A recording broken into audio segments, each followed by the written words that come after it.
The work it takes to build an intimate marriage also refines who you are. It refines your character.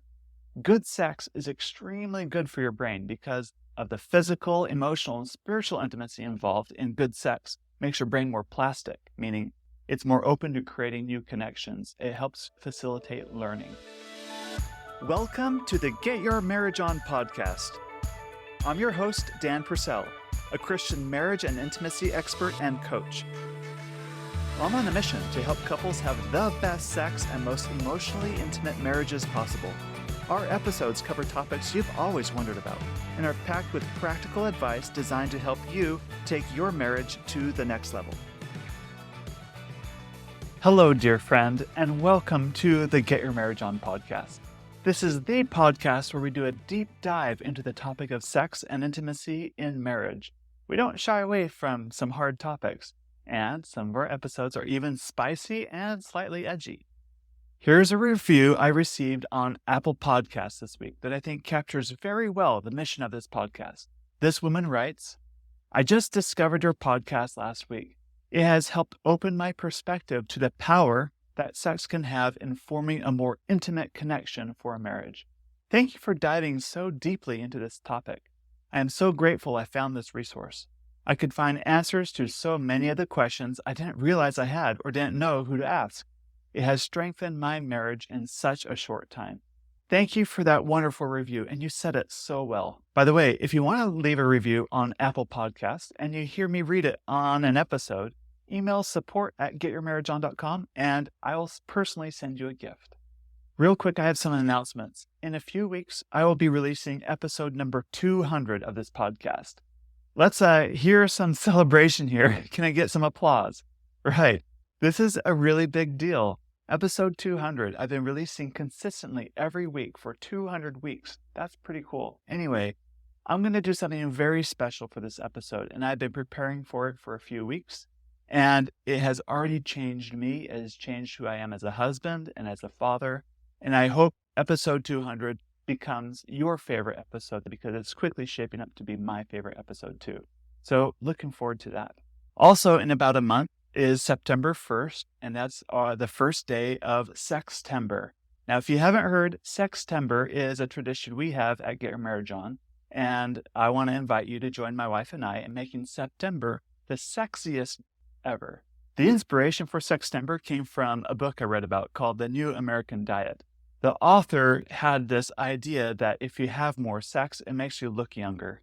So she went all over the country and recruited dozens of couples to try an experiment where they would have sex very frequently for 30 days. Now, whether it was every day or every other day, I don't remember.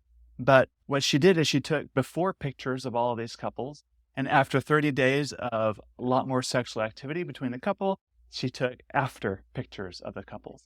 And she published her book. And she's showing that you look younger, you look happier, you have more energy, and just life is so much better after you really ramp up the quality of sex and quantity of sex in your marriage over a short period of time.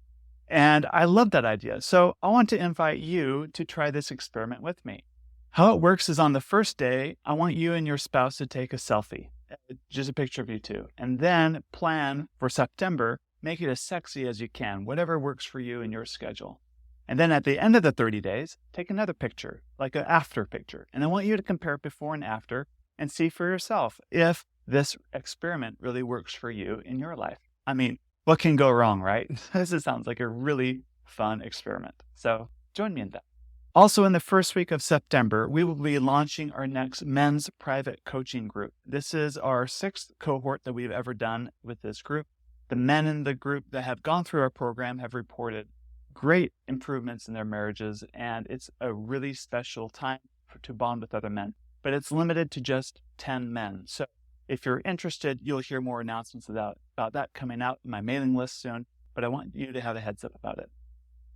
Speaking of groups, we also recently launched our private Facebook group, and I invite you to join us. This is a great group where we can discuss a lot of the things we talk about on this podcast, and you can ask questions anonymously and kind of join our community around this.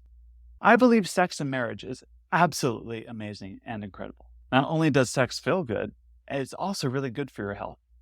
The work it takes to build an intimate marriage also refines who you are. It refines your character.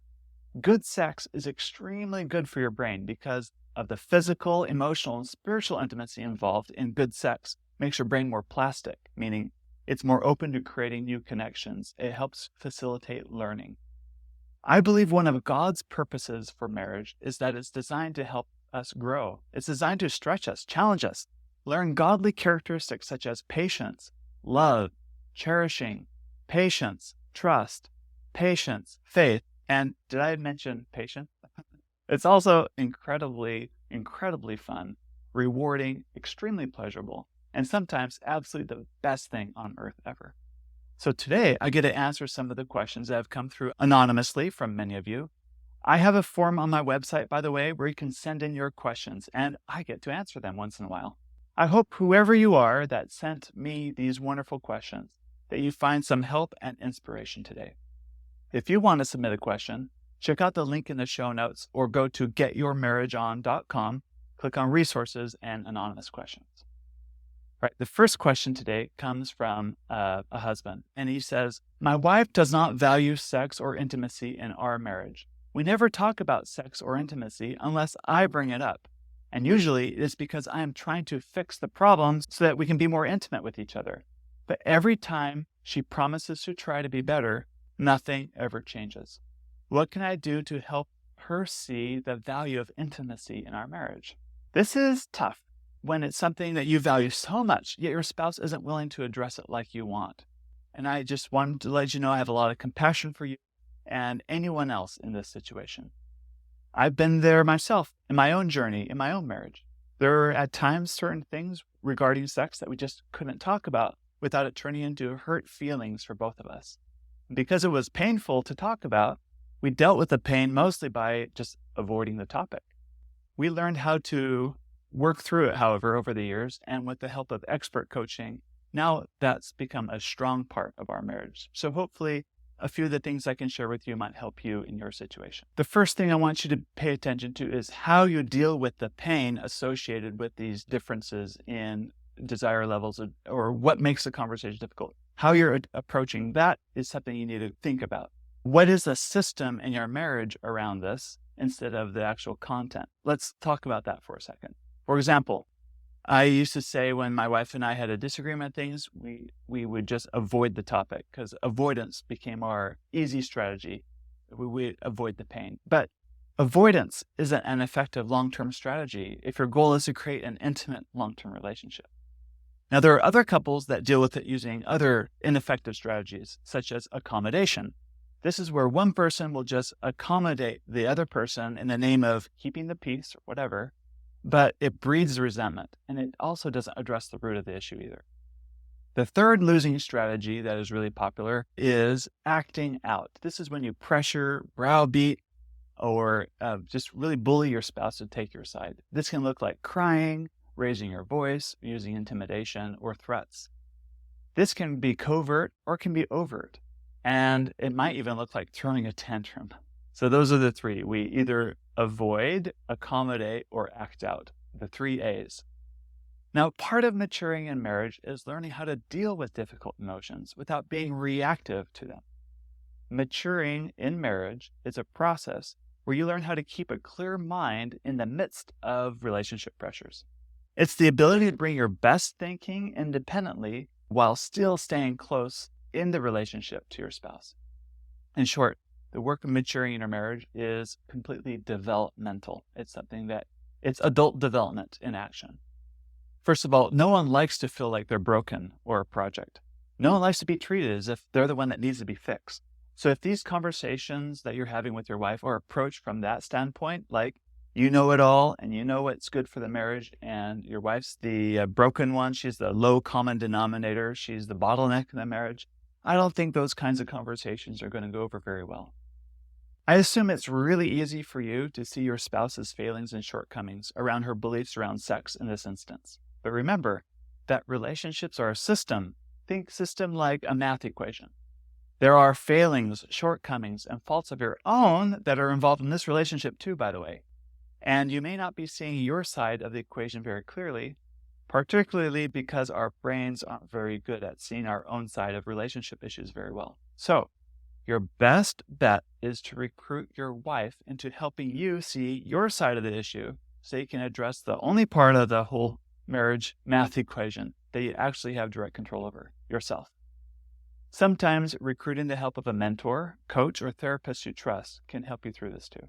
One tool I've used and I still use sometimes in my own marriage when we struggle is I type out a dialogue.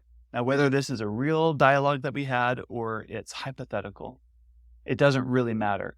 The point is you type out the conversation that, in my case, I'm typing out the conversation I'm having with my wife, and I write it like a script of a play. The very act of writing it out helps me see things in myself that I often miss, sometimes because of the heat of the moment. And it's very instructive for me to see my side of the equation and where my shortcomings and logic errors and other faults with my thinking have been, and where I pressure my spouse or I do one of the 3 A's like accommodate, act out, or avoid. That helps me really see things clearly there. Another tool that's helpful is to just ask yourself, what are you afraid of? Let's say, for example, you bring up your concerns about sex in your marriage to your wife. What does your wife then do or don't do in response, typically? And what does her reaction to that do to you? What fears does it bring up in you? In other words, if your wife really wanted to stick it to you, what weaknesses in you does she take advantage of? Or what buttons does she know to push? In short, what are your biggest fears? This might be a good starting point for you to understand your role in the relationship. I recommend you check out podcast episode number 189 that I did with Rhonda Farr about a few months ago. We touch on this and even did a role play at the end of the episode to demonstrate how these kinds of conversations can go. Now, remember, you can't make your spouse change her beliefs or thinking around sex, but you can change your approach. You can definitely take a closer look at your participation in the system and bring your very best thinking to the relationship. The second question is a great one. And in fact, I've got several questions that are around the same topic, so I've combined them into one giant question, and it's about steamy romance novels. A couple writes, we're curious if it's wise for us as Christians to read steamy romance together. Some couples may already greenlight this, but we've each had our convictions on not reading steamy romance or smut for recreational purposes. Do you think we can repurpose reading steamy romance novels as a positive in our marriage? Or would you discourage this? And another woman writes, I'm wondering what your views are from a biblical standpoint on erotic literature. Not really the hard stuff like 50 Shades of Grey, but novels that have a spicy scene every now and then. As a lower desire spouse, I find sometimes it helps me get creative in my time with my husband, or have a greater desire to be with my husband sexually. Growing up in purity culture, I've always been taught that it was wrong to read stuff like this. But isn't the Song of Solomon in the Bible kind of erotic literature too? So this woman goes on to say this. I'm genuinely curious as to if there is a black and white lines on this in Scripture, as I feel they are against porn use, or if this is a gray area. Also curious, if this is a gray area, if in your practice you've seen it be more helpful or hurtful to marriages. I don't want to justify the answer I want to hear. I want to do what's best for me and my husband. This is a fantastic question, and I love it. And I talked about this a little bit in podcast episode 121 with a guest named Ashley. I can refer you to that episode for her experience on this topic. But let's address this a little more deeply here too, right now, today. So short answer is I don't have an answer for you, and I don't want to just tell you what you should or shouldn't do. I want to instead encourage you to think about this yourself and come to your own conclusions rather than just rely on what I think. In other words, don't borrow my brain. Use your own brain here, your own best thinking to come to your own conclusions. Here's a story that illustrates what I'm trying to say. At a corporation, there is an executive hiring for a middle manager position. And there were 3 candidates this executive was interviewing. So this executive asks each candidate the same question in the interview. He says, suppose you have an employee that's come to work late twice in a row. How would you deal with that situation? The first candidate said, I'd warn him that we have a 3-strike policy, and if he's late again, he'd be fired. So a very hardline approach. The second candidate said, I'd notice this pattern and then have another employee come early to compensate for this employee's tardiness. Keeping employees happy is important. In other words, a more lenient approach to having a late employee was the second candidate's response. Now, the third candidate looked at the executive and simply said, I'd ask him why he's late. And I love that third candidate's answer. I'd ask him why. We often jump right to a conclusion, or we look for a black and white answer without asking ourselves why. Why am I using this? Or why am I afraid to use this? We don't really bring our best thinking to the situations that we have. We don't bring our own brain to the table. So I love that the third candidate asked. I'd ask him why he's late, because depending on why he's late will really inform what action I'm going to take next. Too much, especially when it comes to sex, we often look for someone else to tell us what to do, because actually that's really convenient, but it's also lazy. Part of growing sexually is learning how to come up with our own answers within the frameworks we've been given. So let's talk about erotic literature, or pornography, or masturbation, or using sex toys, or any number of concerns. I'd ask you, why? Why are you using these? Following guiding principles that are in line with your highest values is the best way to run your sex life. If it's okay with you, let me share with you a few of mine that I have thought deeply about. First of all, I personally believe that sex is to be within the context of a committed marriage. Fidelity is the standard. I also personally believe you don't withhold secrets, hide, or take your sexuality into the dark. Hiding isn't how you build trust and intimacy. So much of the pain that couples experience from, for example, discordant pornography use isn't necessarily about the pornography itself, but it's the hiding and the dishonesty and the lies around its use. That has been really hurtful. It hurts the trust of the relationship. Another principle is that I believe pleasure matters. We sometimes in our culture think pleasure isn't good. We're supposed to suffer, and if you're having fun or enjoying something, you should feel ashamed for yourself. Perhaps that's how the Puritans thought, but as if like hardship was more virtuous, right? But I don't think God wants us just to suffer. I think God wants us to enjoy life, be happy, and experience all the good that's available to us. And I think sexual pleasure is an absolutely fantastic way to enjoy life. And it's something that we should all enjoy a little more of, right? Let's also be realistic. Your spouse isn't going to be your only sole source of sexual arousal. Heck, driving by the horse pasture near my house and seeing a stallion hump a mare has increased my sexual interest before. You're going to come across things that just pique your sexual interest, whether it's from a book, movie, media, something your friend said, or just a thought that pops in your head. It's going to happen. I know of some couples that choose together to use erotic literature as a tool because it helps with that psychological arousal component. A friend told me that some of the best sex he and his wife had ever had was after watching a movie with a steamy scene in it. His usually reserved wife turned into a freak in bed in the very best sense. And good sex was really good for them. But this brings up a question. What boundaries do you set? What is okay in your marriage and what is not okay? Just because you can turn on a movie or read a book with steamy scenes in it, does that mean you should do it? Does that mean you be boundaryless and indulge? How do you moderate this? You mentioned the Song of Solomon in the Bible. What a great case study of erotic desire in poetic form. Enjoying and being drawn to erotic themes is part of being human, and learning how to harness it to strengthen your marriage and enjoy your spouse at a deeper, more intimate level sounds great to me. Anyway, I hope these principles help you form your own opinions and to bring your own mind to your own problems. For what it's worth, we're having a discussion about this topic right now as I record this podcast in our private Facebook group. Perhaps you can join us there and continue the conversation.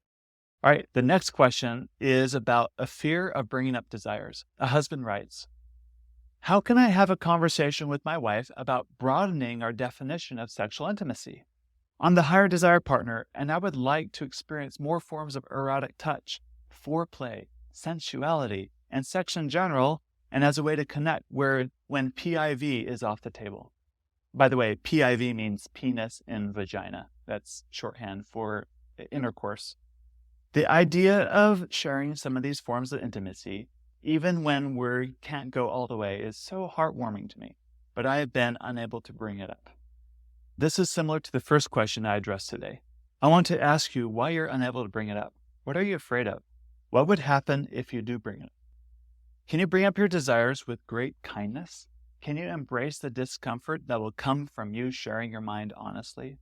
Sometimes we self-edit too much in our marriages because we're afraid of how the other person will react. And that's for good reason, right? We don't want to go around just offending our spouse all the time. That would not be good for the relationship. But sometimes we prioritize relational safety over honesty. When we care too much about safety, the passion in the marriage will begin to die, guaranteed. I know this is hard to explain. It's kind of like a paradox to solve, or a contrary to prove, if you want to say it that way. On one hand, marriages need safety and predictability to keep things stable. We'll call this side attachment. On the other hand, marriages need room for people to express themselves, to be honest, to have a sense of mystery, risk, and newness. We'll call this other end autonomy.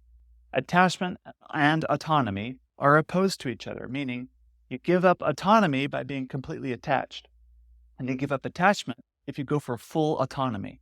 But there's a balance to strike in between attachment and autonomy, and I covered this concept in depth in a previous episode, number 140 with Amy Gianni, if you want to go listen to that one. So back to your request with your wife for more novelty in the bedroom. Perhaps you'd like to experiment with different sex positions, try oral sex, or try sex toys. Can you request what you want with kindness and reveal your mind about the matter? There's something special about being married to someone that's able to share their mind with you honestly, even if you don't agree with it. At least they're being honest, right? And it's good to be married to someone that's willing to reveal their mind. Now you know what they're thinking. That's intimate. Intimacy isn't always the fluffy Hallmark movie gushy romance. Intimacy is also heartrending sometimes.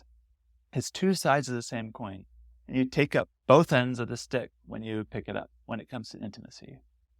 So my recommendation is to be courageous, share your mind, and tolerate the discomfort that comes because it'll grow your marriage.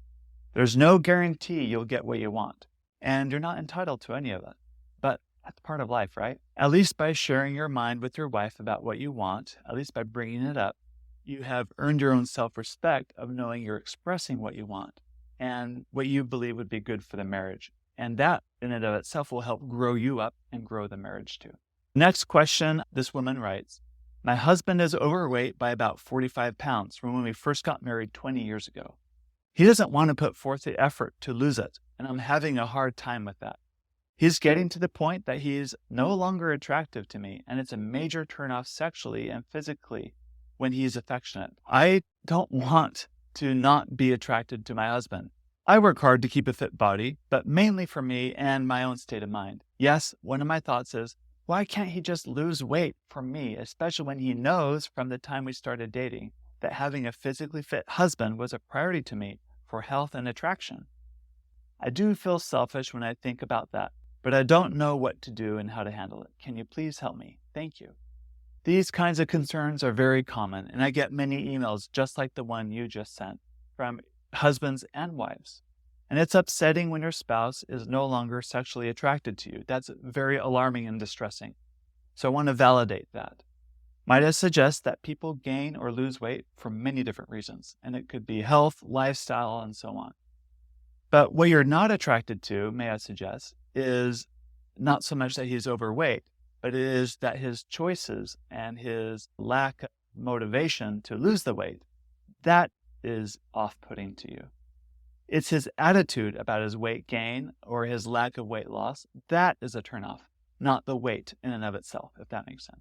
For example, perhaps it would be a different scenario for you if, although he did put his best efforts, his thyroid stopped functioning well, and he gained weight as a result. Or on the flip side, what if, for example, he was still physically fit, but he just sat around playing video games, drinking beer, and scrolling social media constantly? I bet that would be a turnoff, right? It's never selfish to address things you see are going to be good for your overall relationship. Addressing the root of the issue, though, is key here. And I don't think the root of the issue is that he is overweight. I think it's what you perceive in him and your reaction to it. That is the root of the issue here. I suggest you begin with addressing your side of the equation here. What is it that you find hard about your relationship dynamic now? or it's difficult to address your concerns with him? How do you manage your disappointment when he doesn't have the same attitude and attention to his body like you do for yours? I once had a coaching client that really wanted his wife to have surgery to lose weight and enhance her breasts because after kids, she had gained some pounds and her breasts weren't as perky like they once were. And she did not want to get that surgery. She felt it was unnecessary, but he really wanted her to do it for him. She knew that if she did it for him, she'd resent him a lot if something went wrong in the surgery. So she said, no, I'm not going to get the surgery. So instead, he sulked, he shut down, he withdrew his affection from his wife, and he even told her sometimes that he just didn't find her sexually attractive anymore. Do you see that the cycle that they're in this couple? There isn't going to be a one-size-fits-all solution here, as each couple has their own challenges and their own history and their own patterns of thought that they need to work through. But one thing that we need to realize is that bodies change. The issue you're experiencing right now is a middle-age problem. It's to do with this stage of life. In other words, this is more concerning now to you than was probably early in your marriage or how it would be 20 years from now. A good experienced coach can help you through the challenge of what to do when your spouse is no longer attracted to you, because that is definitely a big concern. A good coach will help you get to the root of the issue quickly and help you explore your best choices in the face of the challenges and changes that you're experiencing in your marriage. A good coach should also help you point out your blind spots and push you to grow up around your challenges too. This next question, this husband says, my wife and I were both virgins when we got married, and we were shocked and disappointed to discover that penetration was extremely painful for her. I could consistently get her to orgasm with oral sex and toys. I was desperate for sex to be a positive and pleasurable thing for her. But that couldn't change the fact that, quote unquote, the real thing, penis and vagina intercourse, was extremely uncomfortable for her at best. Almost 2 years in our marriage, she was treated for invasive endometriosis, and the pain and discomfort went away entirely. With the factor of pain and discomfort removed, it was like starting from scratch, but with bad habits to break. Since we had figured out what worked, quote unquote, right? That's the oral sex and the toys. My wife was extremely reluctant and uncooperative about trying new positions. She also had gotten so used to using clitoral toys to orgasm that she didn't want to try anything else, despite our orgasm gap. She usually got multiple orgasms where I often even struggled to get even one. Since it had always been me doing the research and pushing us to solve our problem, the responsibility stayed firmly on my shoulders to push us to try new things.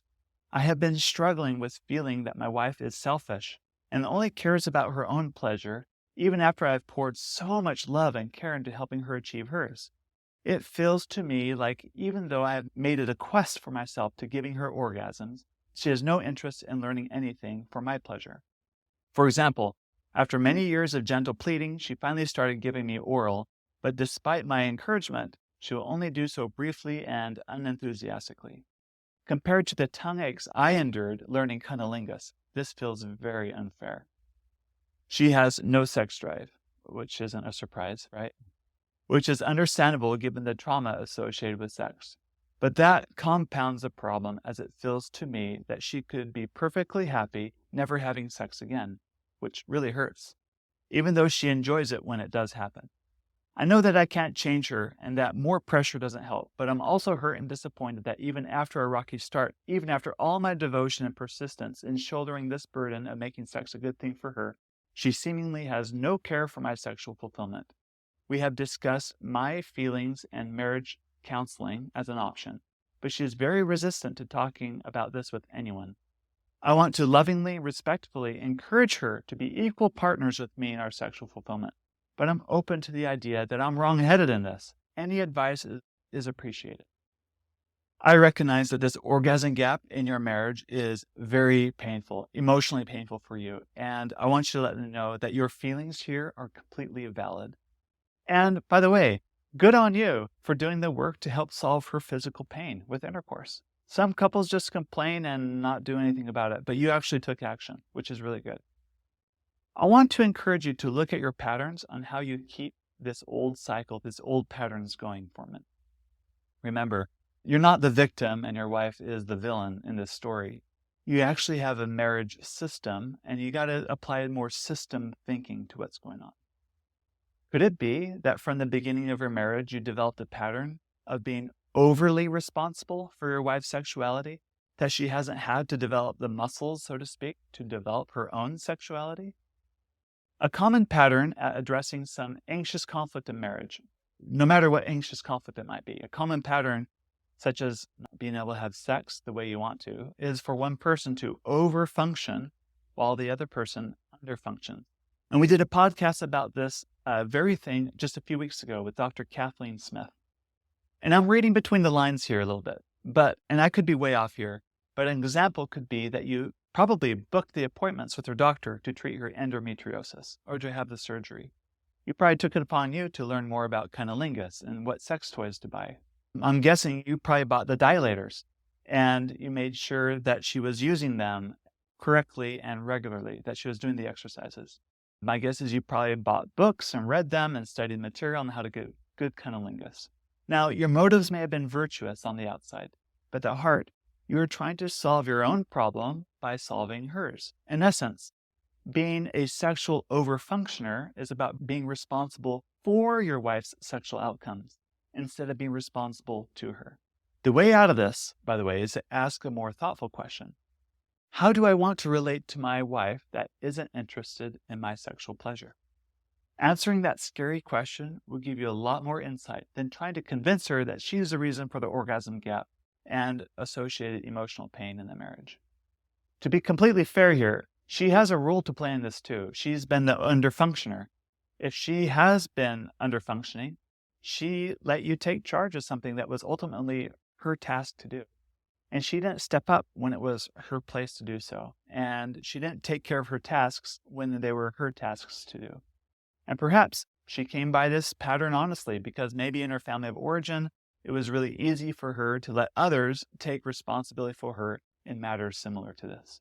Another way you can approach this problem in your marriage is to check with what energy you're coming into each encounter. Consider, are you feeling entitled to an orgasm yourself? Desiring something good is different than entitlement. Entitlement is a sense that you're owed something. It's hard to be sexually excited with someone that feels like they're owed an orgasm from you. Nothing in life is guaranteed, by the way, and we're owed nothing from our spouse, sexually or otherwise. Just to be clear, orgasms are amazing and definitely worthwhile and worth pursuing. And frankly, Americans need more orgasms than we're having right now in our lives. There's nothing wrong with desiring orgasms and making sex more pleasurable. There's nothing wrong with wanting your wife to touch you, to be more enthusiastic in giving you oral sex or whatever those desires might be. All of that's completely valid. However, it seems like you're married to a woman who doesn't want what you want. And this is a difficult position that you're in. So in my opinion, how you handle yourself in this difficult position is more important than getting your needs met. It's the what do you do? That's what matters more.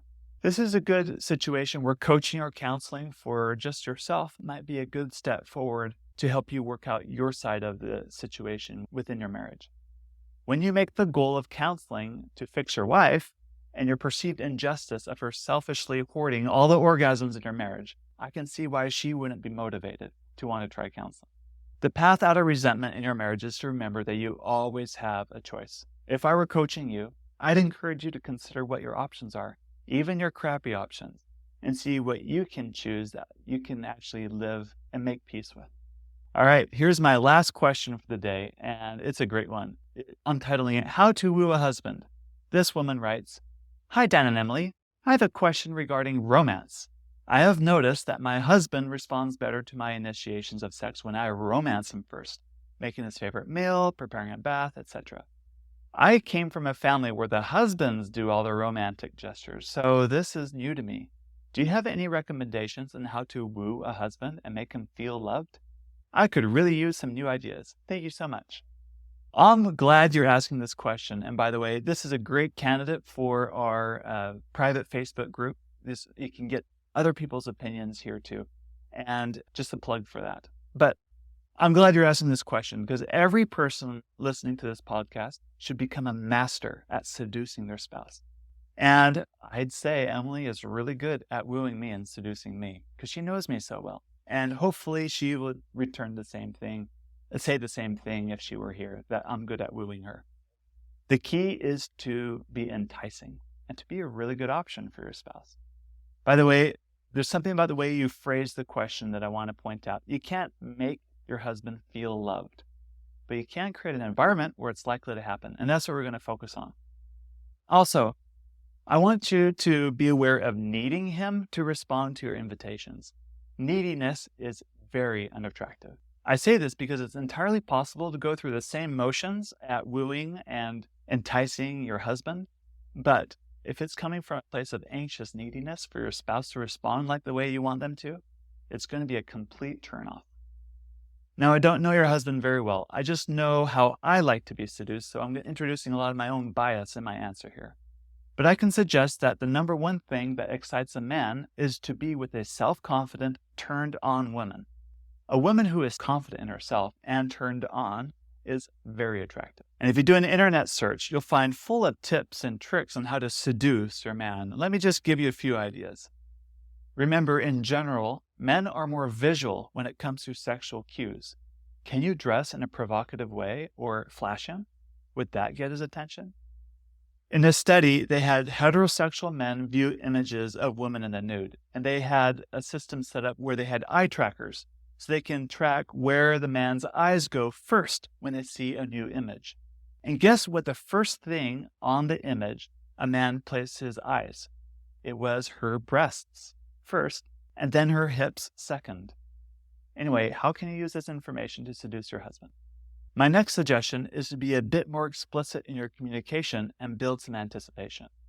In general, this is again speaking very generally, men tend to be too explicit in their wooing their wife, and wives tend to be too soft or gentle in wooing their husband. So we need to flip that around a little bit better. In other words, women need to learn how to be more direct and a lot more explicit. You might even call it, you need to be more R-rated, but maybe R as in really good at turning on. Come up with another meaning for the letter R in that.